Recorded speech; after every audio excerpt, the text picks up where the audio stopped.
Living the life. Is our first guest, Hadiya Masieh, who's the founder of the Groundswell Project and a previous presenter on Islam Channel. And her event called 9/11, What Have We Learnt, recently took place on the 19th anniversary of 9/11. Welcome, Hadiya, assalamu alaikum, to the show. Alaikum salam. The first question I think I should ask you is, where were you on 9/11? I was looking after my daughter, actually. She was only like 9 months old. Put on the TV, and there you go, that scene that no one forgets. Where were you? I remember it very clear. I was having a training session in Manchester, and it was a commercial break, and everybody said, quick, quick, quick, look what's happened. And I was the only Muslim there, and things completely changed. Yeah. I mean, moments. On the back of that, how do you try and put that into some kind of context over the last 19 years? I mean, this project, you've tried to organize something around it. There's a lot of, obviously a lot of history, a lot of repercussions of what happened. Trying to bring people together to talk about it 19 years on. How difficult was that? Well, it definitely wasn't easy, but, Groundswell Project is about peace building. And when we say peace building, it's not something that's really easy to do. It's extremely difficult. And I think it's a subject that a lot of Muslims feel difficult to talk about. They shy away from it. They're not quite sure how to discuss it. And I just thought, well, let's just take the bull by the horns and talk about it really openly, find out people's perspectives. We had an ex-far right he's quite high up in the far right groups in the US. We had a Muslim woman that was there at the time in New York. And we just wanted to see what was going on in the mindsets of each of these different individuals, bring that together and try and understand it, because if we don't understand different perspectives, how are we supposed to build peace? How are we supposed to move on? And that was the idea. I always say dialogue comes before discussion. Now, talking about discussion, what kind of points were spoken about there? Well, you do know you can see it on Facebook Live, but I will give you some highlights, not to ruin everything. But it was difficult because I asked the guy who was a former white supremacist. He was full-on white supremacist, and he was like, "This is it. We're going to be able to recruit so many people to our cause now. We are going to be. This is like fodder. This is like food for us." I mean, for them, it's an opportunity, to say the least. So these types of events are opportunities for people who've got an agenda. Extremist groups on all sides will use any type of event like this to recruit, and they lose the humanity. And I wanted to bring it back to humanity. Like, human beings lost their lives. Human beings' lives are still being affected by this. And, speaking from Tavasha, her name was, she's actually a rap artist, used to, travel the world singing about Islam and issues pertaining to Muslim women in New York and in America. And she said some very raw, truthful things that a lot of people felt uncomfortable with. I mean, I got feedback saying she felt that 9/11 is a time when people just want to talk about how bad Muslims are each year. She's like, we make tea, we build relations, and then 9/11 comes, and we're like, oh, remember, you hate Muslims. And then the people who were, who weren't of that said, but we want to grieve those people we've lost. It's not about you or hating you. Even the Holocaust, it's not about the Germans. It's just remembering the pain, acknowledging it, but then moving on. And how can we build relationships now? 19 years have gone, for goodness sake, how can we move on? And that's what I wanted to try and see. Someone like the white supremacist, was he a white supremacist at the time when it all happened? Yeah. And why did he leave what he was doing? Was that part of his learning? Yeah, very much. Brad Galloway is now a good friend of mine, and we both work to try and stop people from going down extreme routes. Sure. Even our young Muslim youth, they feel all of this pain and they don't know where to put it, and we want to give them an alternative that don't go down, political routes and things like that. And he does the same with young people who want to join far-right movements. Sure. That feel like, I don't have white privilege. I live in a caravan. I don't have any job prospects. and I'm being blamed for everything. And it's really easy to manipulate young people's mind in particular that the world is against them. I mean, on that note, how difficult is it? I mean, you know, especially young Muslims, I mean, certainly those that were around at that particular time, you know, the conspiracy theories or, you know, this is just to basically belittle the Muslims, etc.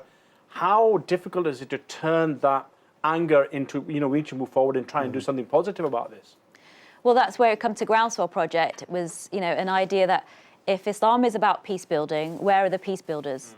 Do they not exist? Of course they do. So as, you know, somebody who takes their faith seriously, you want to be in the example of the Prophet ﷺ and how he was a peace builder between the tribes.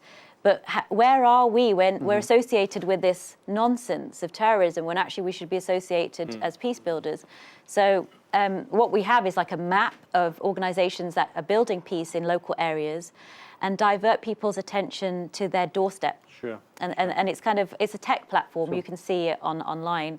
And we just encourage peace building organizations. And I want to see a lot of Islamic organizations there because we have Jewish organizations, and I'm missing Islamic organizations. And again, is it because they're not there, or, you know, let's shine a light on the good and stop talking about the negative all the time.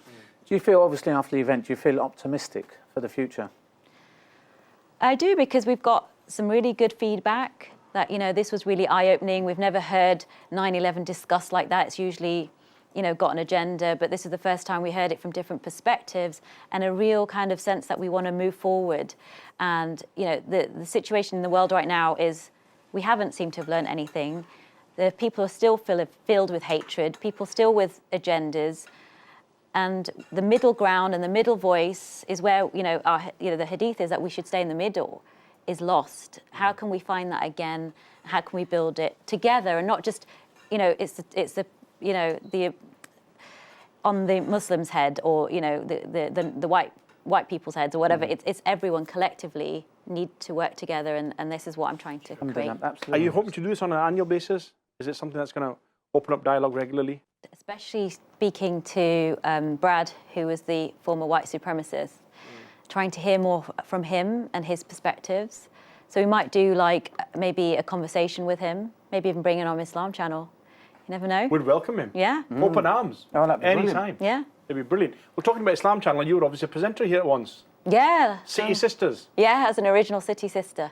Really? Yeah. Well, how long ago was that now? 11 years. I don't mean that. I don't. Oops. Yeah, I am. The age I am. Live TV. Yeah.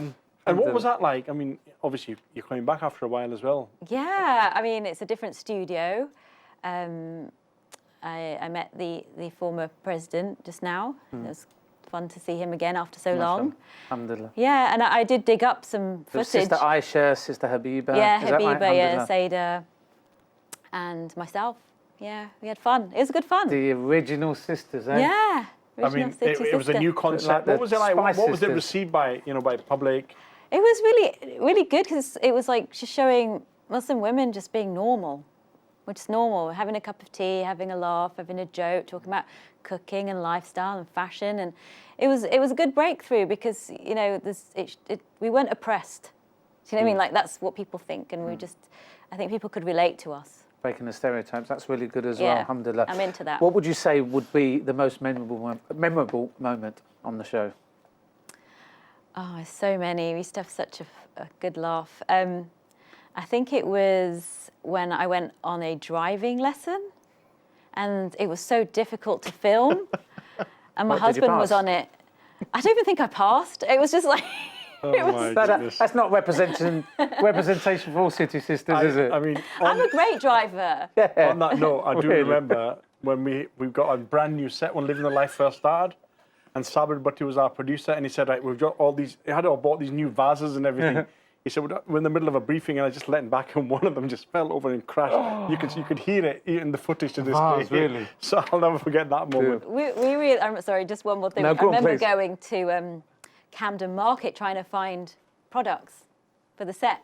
Like, that's how hands-on we were. Wow, brilliant. Yeah. Well, listen, one of the things you've made some fantastic foundations for the Groundswell Project. Now we've got to build a bit of traction. So everybody watching at home, how can they really support this?